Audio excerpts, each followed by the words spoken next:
ক্ৰিং ক্ৰিং বাইথ পূজা বিশ্বৰ একমাত্ৰ পূজা যি চাৰিমুঠি জীৱ উৰণ বুৰণ গজন ভ্ৰমণৰ মংগলৰ বাবে কৰা হয়। বাইথ পূজা জনজাতি সোণোৱাল কছাৰীসকলৰ মূল পূজা। ক্ৰিং ক্ৰিং বাইথ পূজা পূৰ্বৰ পৰম্পৰা অনুসৰি প্ৰতি বছৰৰ শিৱৰাত্ৰিৰ পিছৰ শুক্লপক্ষৰ দ্বিতীয়টো সোমবাৰে পালন কৰা হয়।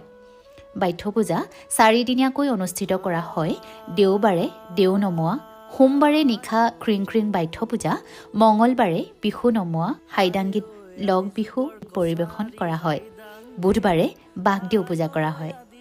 বাইথ কেৱল সোণোৱাল কছাৰীসকলৰ আৰাধ্য দেৱেই নহয়, ই সোণোৱাল কছাৰীসকলৰ ভেটি আৰু আত্মপৰিচয়। সোণোৱাল কছাৰীসকলৰ কৃষ্টি, সংস্কৃতি, লোকাচাৰ, সামাজিক বান্ধোন বাইথৰ জৰিয়তে সৃষ্টি আৰু সুৰক্ষিত।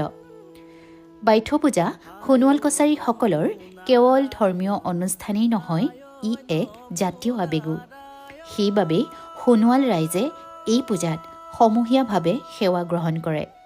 বিশ্বৰ চাৰিমুঠি জীৱৰ মংগলৰ নিমিত্তে আহক আমি সকলোৱে মিলি এইবাৰৰ বাইথ পূজাখনি উলহ মালহেৰে উদযাপন কৰি বিশ্বৰ দৰবাৰত নিজৰ পৰিচয় তুলি ধৰোঁ।